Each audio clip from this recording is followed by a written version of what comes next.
The autumn sunlight in Boston cast a golden glow on the glass windows of the skyscrapers. Eleanor Williams gazed out of her office's large window while finishing her signature on the quarterly financial report. As the finance director of Mackenzie International, Eleanor stood at the pinnacle of a career she had built over 10 years. "Eleanor, excellent work," Martha, the CEO's secretary, said as she knocked and entered. Martha had been Eleanor's confidant since she joined the company and was now someone she could call a true friend. "Thank you. I've finally wrapped things up," Eleanor replied with a smile. "By the way, your phone was ringing." "It looks like a message from your sister," Martha pointed to the cell phone on her desk. Eleanor's expression clouded momentarily. It was unusual to hear from Linda. The sisters rarely kept in touch. They had been complete opposites since childhood. Eleanor was the serious, diligent, model student type. Linda, on the other hand, was sociable and flashy, growing up as the apple of their parents' Raymond and Judith's eye. "I wonder what it is," Eleanor muttered softly as she picked up her phone. The screen displayed a message with a photo. A white ribbon was tied around Linda's belly button with the words, "We're having a baby," dancing across the image. An additional message read, "I'm having a baby shower next month. Of course, you're invited." "Linda's pregnant," Eleanor said matter-of-factly. She was trying to suppress her emotions, but there was a slight tremor in her voice. Martha immediately understood what this meant. "Are you all right?" Eleanor took a deep breath and forced a smile. "Yes, of course. It's wonderful that my sister is becoming a mother." But her mind was being pulled back to an incident 2 years ago. That fall down the stairs, which had been explained to the family as an accident. And the baby she had lost. The words her mother Judith had said when she woke up in the emergency room still echoed in her ears. "It was your own carelessness. What were you thinking, rushing up the stairs like that?" No one had comforted her. No one had tried to understand her wounded heart. Eleanor had continued to blame herself. If only she had been more careful.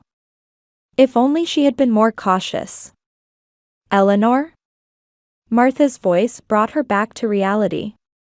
"Sorry, I was lost in thought," Eleanor smiled.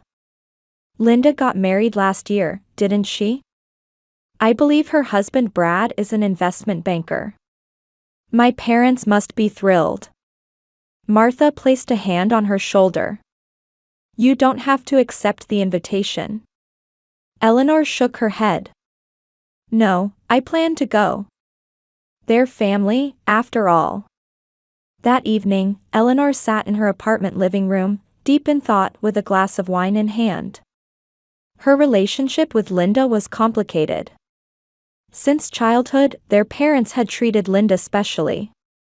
When Eleanor achieved excellent grades in school, her mother would say, "All you do is study, don't you have any friends?" When Linda was on the verge of failing, she was consoled with, "Don't try to be like your sister, just be yourself." Eleanor picked up her phone and replied to Linda, "Congratulations. I'll definitely be there." Staring at the screen, Eleanor made a decision. She would use this baby shower as the first step toward mending her relationship with her family. She would let bygones be bygones and make a fresh start. The next day, Eleanor was selecting a present for her sister at an upscale department store. She picked up a top-of-the-line baby set and asked the clerk to wrap it. She didn't forget gifts for her parents either. On the day Eleanor was heading to the baby shower, Martha said, "I'll go with you. I'll support you no matter what happens." "You don't need to worry," Eleanor laughed. "I'm just going to celebrate my sister's happiness." Martha took out her smartphone from her bag and said, "Just in case, I'll take this with me. If anything happens, I'll record it." Eleanor smiled wryly at her friend's excessive concern. "It feels like we're heading to a battlefield." But she couldn't deny the anxiety she felt inside. As she got into the car, Eleanor took a deep breath. Well, let's go. The two of them drove toward the upscale suburban neighborhood. Dressed in a sapphire blue dress, Eleanor stood at the entrance of Linda's mansion. Martha smiled quietly beside her. "You're nervous," Martha whispered. Eleanor took a deep breath. "It's fine. Today is a special day." When she pressed the doorbell, Linda herself, dressed in a glamorous party dress, greeted them. "Oh, so you came," Linda's voice was cheerful, but her eyes were cold. "Everyone, Eleanor is here." As she entered the living room, it was overflowing with Linda's friends and relatives. Pale pink and blue balloons floated gently toward the ceiling, and a large banner reading "Congratulations, William's baby" decorated the wall. When Eleanor entered the room, conversation momentarily ceased. She noticed faint expressions of surprise and pity on several faces. It was a reaction she knew well. "Eleanor?" Her father Raymond's voice came from across the room. With salt and pepper hair, he wore his usual refined smile. "Glad you could make it." "You look well, Dad," Eleanor kissed him on the cheek. "This is her older sister," Judith introduced Eleanor to Linda's friends. "She works in upper management at Mackenzie International. She's always so busy, she rarely comes to family gatherings." There was a subtle reproach in those words. Eleanor sighed deeply inside. This was nothing new. "It's an honor to meet you," a woman said. "Linda has talked about you often." Eleanor smiled, but inwardly wondered what Linda had been saying about her. The thought pained her. Standing before the lavish food laid out on the table, Eleanor remembered past family gatherings. At her high school graduation party, her parents had invited Linda's friends but turned away Eleanor's friends citing space constraints. When she won a college scholarship, her father had said, "Remember to cherish true wealth, human relationships that money can't buy." It felt as though he was belittling her success. And then a memory buried deep in her heart resurfaced. Christmas, 2 years ago. Eleanor had visited her parents' home to announce her pregnancy to the family. But as she was about to climb the stairs, she heard her mother and sister's voices behind her. "What will happen to us if Eleanor has a child too?" Linda had said. "She's already successful in her career." "Don't worry," her mother's voice was low but clear. "You're the special one." Immediately afterward, Eleanor had felt a strong force pushing her from behind. Her memory was blank until she woke up in a hospital bed. The doctor explained it as a fall down the stairs, and she lost her baby. The family called it a careless accident, and there were no further questions. Eleanor continued to blame herself. But now, in a corner of her mind, doubts about what really happened that day began to grow. "Champagne?" Linda's voice interrupted her thoughts. "Of course, I'm having the non-alcoholic version," she smiled proudly while gently stroking her belly.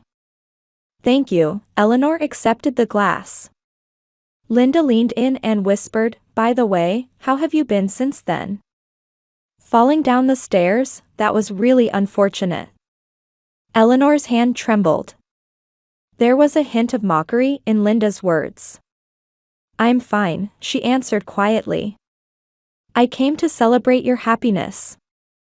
"Really?" Linda tilted her head. "Brad's father is buying us a new house in Newton's upscale neighborhood. It's the perfect environment for raising children." Eleanor just smiled. Behind Linda's words, there was always a sense of competition. "Eleanor," Martha touched her arm. "Are you okay?" Eleanor nodded. "Yes. Just a little. Would you like to step outside for a break?" "No, I'm fine," Eleanor renewed her determination. "Today is special. I'm just here to celebrate my sister's happiness." Martha looked at her with concern. I understand you want to reconcile with your family, but don't hurt yourself. Eleanor carefully took out the wrapped box from her bag. Once I give her this, I'm sure she'll be pleased. She didn't know that Martha had been waiting at the bottom of the stairs that day. That after Eleanor was taken to the hospital, Martha had overheard a conversation between her parents and sister. And that today, Martha had turned on the voice recorder on her smartphone. Eleanor moved to approach Linda. In the center of the venue, Linda was laughing, surrounded by her friends. Eleanor hesitated for a moment but quickly made up her mind. This was her only chance for reconciliation. Holding the box with both hands, she began walking toward Linda. The atmosphere in the room seemed to suddenly change. Eleanor took a deep breath and put on a smile. Linda, congratulations, Eleanor said gently. This is a present for you and the baby. The conversations in the room gradually quieted, and all eyes turned to Eleanor and Linda. The wrapping paper was tied with a pale blue ribbon, and inside was the top-of-the-line baby care set she had carefully selected. An organic cotton blanket, baby clothes from a famous designer, and a set of handcrafted wooden toys. All items Eleanor had chosen with care. Thank you, Linda said as she accepted the box. Her voice was sweet, but her eyes glinted coldly. Eleanor then took out a smaller box. And this is a token of gratitude for my parents. To celebrate the birth of their new grandchild. Raymond and Judith looked surprised. It was rare for Eleanor to give gifts to her parents. How thoughtful, Judith said, but her voice was tinged with suspicion. Linda slowly began to unwrap the present. The room fell silent, with only the sound of paper tearing echoing. She opened the lid and looked at the contents. For a moment, a look of surprise flashed in her eyes, but it quickly turned into a cold smile. What lovely presents, Linda said, though she was clearly acting. Just like my sister, practical and expensive. Eleanor smiled. I hope you like them. Linda placed the box on the table and suddenly stood up. Her expression changed. Something she had been hiding seemed to surface. But to be honest, Linda changed her tone. A gift from someone who had a miscarriage? How unfortunate. The air in the room froze. Eleanor couldn't believe her ears. What did you say? Didn't you hear me? Linda raised her voice. I said a gift from someone who had a miscarriage is unfortunate. A present from someone who lost a baby is bad luck. The guests gasped. Some turned away, while others awkwardly stared at the floor. Eleanor's cheeks burned, and her heart pounded fiercely. Linda, that's... Eleanor managed to say. What? It's the truth, Linda waved her hand and turned to her friends. You all probably don't know, but my sister lost a baby 2 years ago. She fell down the stairs. She's really a careless person. Tears welled up in Eleanor's eyes. She never imagined such cruelty from her own flesh and blood sister. With a trembling voice, she said, I just wanted to celebrate your happiness. The atmosphere in the room changed. One of Linda's friends, a young woman, stood up and said, Linda, that's terrible. Shut up. Suddenly, Judith's voice echoed through the room. She was staring at Eleanor with an expression full of anger. You always cause problems. On Linda's special day, too. Eleanor was shocked into silence. She hadn't done anything wrong. She had only given a present. Mom, Be quiet. Judith shouted. Don't upset your sister. What if she has a miscarriage too? At that moment, Judith ran to the kitchen and returned seconds later. In her hands was a large pot that had been used to heat the party punch. Steam was rising, indicating the liquid inside was very hot. Mom, what are you doing? Eleanor took a step back. You've always been the problem child, Judith said, holding the pot with both hands and advancing. Always thinking you're the best and putting Linda down. But today is different. Today is Linda's day. Eleanor froze in terror. She couldn't believe this situation was real. Her mother was threatening her. Please, calm down. Calm down? Judith laughed. When you're trying to ruin Linda's happiness? Judith, stop, Raymond said, but he didn't move. In his eyes were fear and something else. Guilt, perhaps? Please, Mom, Eleanor said with a trembling voice. I didn't mean to hurt anyone. It's too late. With that cry, Judith tilted the pot and splashed the hot water toward Eleanor. The hot liquid hit Eleanor's chest and arms, and she screamed in agony. Serves you right. Linda clapped her hands, laughing. Now my sister will never get in my way again. Eleanor collapsed to the floor, writhing in pain. The hot water burned through her dress to her skin, and intense pain shot through her entire body. Her screams echoed throughout the room. But in the next moment, something unexpected happened. That's enough. Martha shouted, rushing to Eleanor's side. Call an ambulance. Linda's sister-in-law, Carol, also stood up and cried, What are you doing? She immediately took out her cell phone and began dialing 911. Martha knelt beside Eleanor, taking off her own cardigan and pressing it against her burns. You'll be all right, Eleanor. Help is coming. This is all being recorded. Martha stood up and held up her smartphone. I've recorded this entire assault as evidence. The room erupted into chaos. Guests backed away in horror and shock, and some raised angry voices. Judith and Linda stood frozen. You're insane, Carol said. I'm calling the police. Raymond turned pale and collapsed into a chair. What have we done? Martha cradled Eleanor protectively and said, This is the last time. I won't let you hurt Eleanor anymore. In the center of the room, Eleanor was half-conscious from pain and shock. But something was beginning to change in her heart.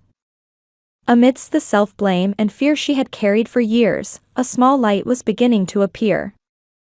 She was not alone. There were people who would protect her. Eleanor's eyes opened, and she saw the chaos around her. Fear was etched on Linda and Judith's faces. They realized they could no longer control her. Raymond sat speechless, seemingly facing the consequences of his actions for the first time. And in Eleanor's ears, the sound of sirens began to grow louder. The ambulance and police were approaching. The time had come for the truth to be revealed. Martha knelt beside Eleanor again and held her hand. It's over now. I won't let them hurt you ever again. Eleanor nodded weakly. Though her consciousness was fading, memories that had been suppressed for a long time began to resurface in her mind.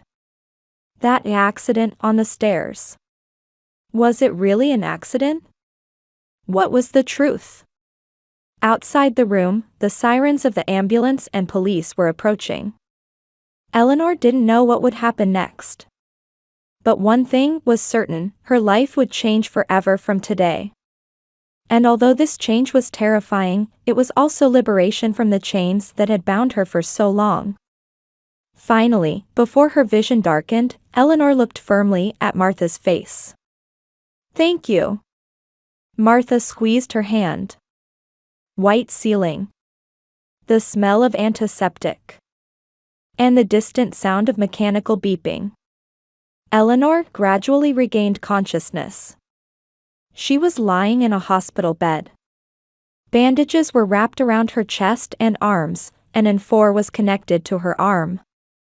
Eleanor, a gentle voice called. She moved her gaze and saw a female doctor standing beside her bed. The middle-aged woman in a white coat wore a warm smile. I'm Dr. Sarah Johnson. You were brought to the emergency room. Eleanor tried to speak, but her throat was dry. Take your time, Dr. Johnson said, offering her water. You have second-degree burns from hot water. There are moderate burns on your chest and arms, but with proper treatment, you should make a full recovery. Eleanor drank a little water, and her memories gradually returned. The baby shower. Linda's words. And her mother Judith's actions. Martha. Your friend. She's waiting outside. She's spoken with the police too, it seems. Police. The word made Eleanor tense up. Stay calm, Dr. Johnson gently held her hand. You're the victim. No one is blaming you. Eleanor took a deep breath. How long will I be here?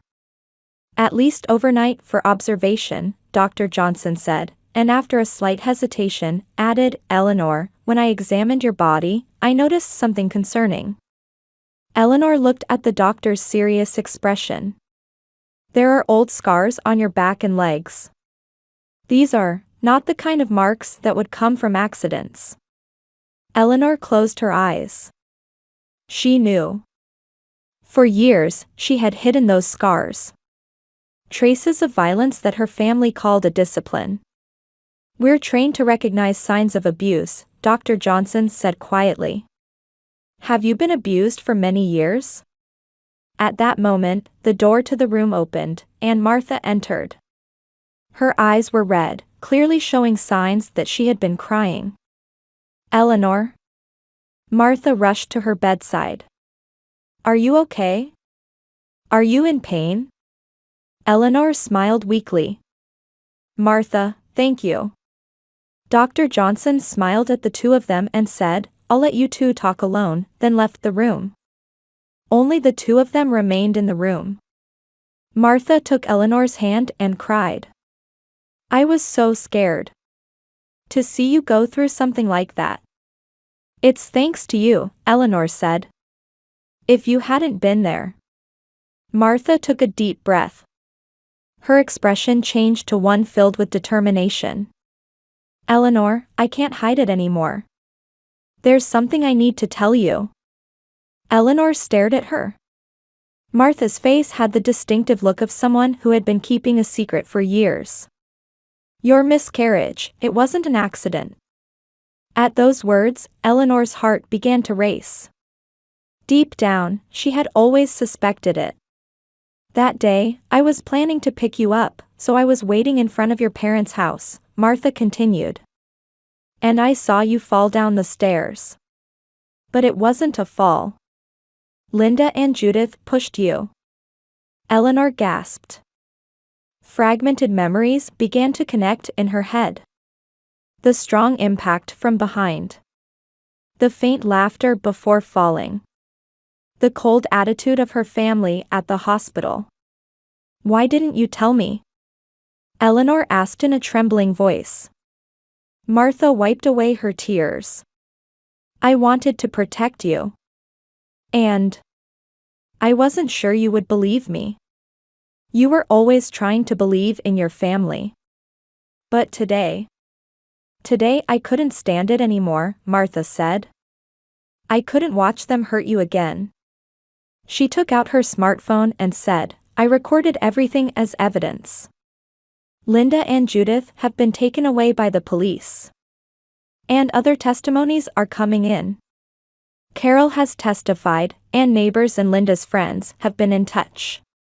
People who had witnessed the abuse from your family over the years. Eleanor listened in disbelief. Had her suffering been known to many people, yet no one had tried to help her? Everyone was afraid, Martha said, as if reading her thoughts. Because your father held power in the community. But now, people are beginning to speak the truth. Eleanor looked out the window. The evening sky was beginning to turn purple. The world hadn't changed, but something inside her felt fundamentally different. I've blamed myself for years, Eleanor said quietly. I thought I lost my baby because I was careless. My mother and sister. Her voice caught. Martha squeezed her hand tightly. It's not your fault. Your family deceived you. But it's over now. At that moment, there was a knock on the door, and two police officers entered, an older man and a younger woman. Excuse us, the male officer said. You're Eleanor Williams? How are you feeling? I'm okay, Eleanor answered. I'm Detective Davis, and this is Detective Parker, he introduced themselves. We'd like to talk to you, if you're up to it. Eleanor nodded. I'll talk. About everything. For the next hour, Eleanor spoke, for the first time in her life, about the years of abuse she had suffered from her family. Starting with psychological abuse during childhood, manipulation and isolation as an adult, and finally the incident where they pushed her down the stairs while she was pregnant. When she finished speaking, she was tired, but at the same time, she felt a sense of liberation from a burden. Ms. Williams, thank you for your courage, Detective Parker said. These testimonies are extremely important. What happens now? Eleanor asked. Judith Williams and Linda Harrison are currently in custody, Detective Davis explained. They are expected to be charged with assault and battery. And we are beginning an investigation into the incident regarding your past miscarriage. Eleanor nodded. It didn't feel real. Furthermore, Detective Parker continued, it seems the video that Martha recorded has leaked to social media. Many people are supporting you. The video leaked? Eleanor was surprised. Martha apologetically squeezed her hand. It wasn't me. It seems Carol shared it. But maybe that's for the best. They can't hide the truth anymore. Eleanor sank deep into the bed. She was scared to think about what lay ahead. But at the same time, she felt liberated from the chains that had bound her for years. She was no longer alone. And she hadn't done anything wrong. Rest now, Detective Davis said. We'll talk more tomorrow. After the police officers left the room, Eleanor and Martha silently held hands. No words were necessary. They both felt they had taken a step in a long battle. Tomorrow is the real beginning, Martha said. Eleanor nodded. An unknown path lay before her. It was frightening yet full of hope. 6 months had passed, and Eleanor stood in the courtroom, dressed in a black suit with a calm expression. Martha and Carol sat on either side of her, providing support. Eleanor looked at her former family. They were changed. Judith had grown thin and aged, Linda sat with her head down, wearing no makeup. Raymond had completely white hair, and his former dignity had vanished. The moment the verdict was announced, Eleanor felt an unexpected emotion. Not a sense of victory, but a quiet feeling of release. A long nightmare was ending, and a new chapter was about to begin. What had been revealed during the trial was that Linda's pregnancy was a complete lie. The baby shower had been a stage set to trap Eleanor and mentally break her down. Linda had lied to her husband Brad as well. When this fact came to light, Brad filed for divorce. Outside the courthouse, Eleanor was speaking with representatives from victim support groups. She had begun activities to raise awareness about domestic abuse by sharing her own experiences. She appeared strong, no longer a woman cowering in the shadows of her past. What will you do next? Martha asked. I'm going to establish a new foundation, Eleanor smiled. To support victims of domestic violence. I want to focus especially on psychological abuse, which is harder to see from the outside. 3 months later, in the prison visiting room, Eleanor had made an unexpected decision. She had come to see her family. Why did you come? Linda asked, wearing a prison uniform, looking wary. There's something I wanted to give you. Eleanor took a small box out of her bag. The present I really wanted to give you that day. Inside was a letter. A message she had written from the heart about what family means. And the feelings she had carried for a long time, and her determination to move forward nonetheless. Why? Judith wept. Why do you forgive us? I don't forgive you, Eleanor said quietly. But I don't want to be controlled by hatred. I'm going to look forward and live my life now. I just wanted to give you a chance to reflect on your actions. For the first time, the three showed genuine expressions of regret. A deep remorse that couldn't be expressed in words was visible in their eyes. Raymond choked on his words. We did something unforgivable. Yes, Eleanor stood up. But my life is just beginning. On Thanksgiving Day, Eleanor's apartment was bustling with Martha, Carol, and friends from her support group. Warm dishes lined the table, and laughter filled the room. Let's make a toast, Eleanor raised her glass. To true family. Not bound by blood, but by love and respect. Outside the window, snow had begun to fall quietly. The beginning of a new season. And a symbol of Eleanor's new life. The courage to overcome the past and walk together with the family you've chosen, that is true strength, she smiled. And we all possess that strength.